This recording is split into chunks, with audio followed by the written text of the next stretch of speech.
The main event, Alex Pereira, Izzy Adesanya. You know, Izzy's the best middleweight we've ever seen, but the one guy that has his number, he's his Achilles heel, is a guy named Alex Pereira who also beat him in kickboxing as well.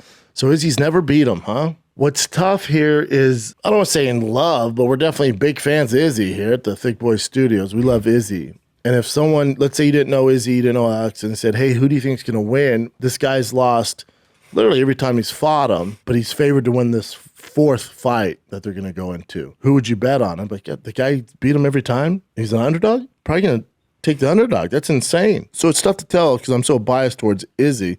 He's a minus 140. So I was thinking, how'd they come up with this minus 140? Well, if you look at the fights, I know he lost. If he didn't get finished, he wins those fights. He's won more rounds than Alex Pereira when they fought. You know, these gentlemen have spent numerous times inside a ring and octagon, and for the majority of the time that they've spent inside a ring or cage, Izzy's winning. Izzy's winning, and then Alex Pereira, who could probably fight at heavyweight, connects with that Brazilian bomb, and the fight's over. So if you're a betting man, which I am, do you think Izzy, who's been unsuccessful at doing this for, 3 fights now, can do what he's been doing and not get clipped? History would say no.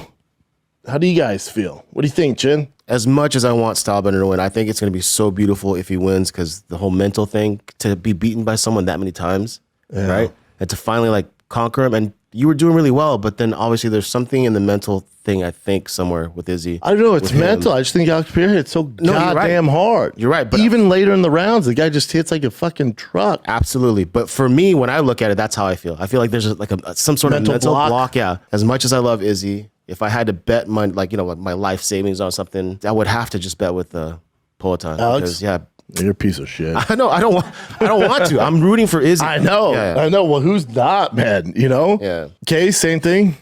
No, I think it's... Hell yeah.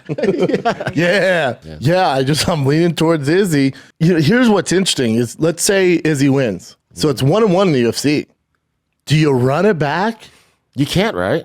I don't think this is it, dude. Yeah. Because the division, we got to move on. Again, as much as we love Izzy here, even if Izzy wins this, I think it's the last time you see it.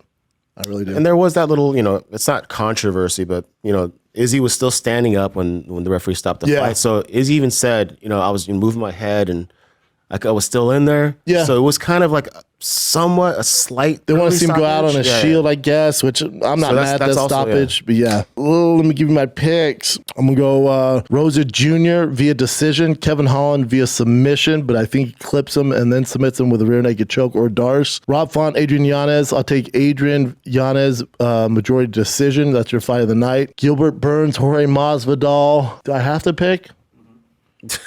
I would have picked Jorge if he didn't mention before we even get into fight week that this is his last fight. If he loses, that's a huge red flag to me.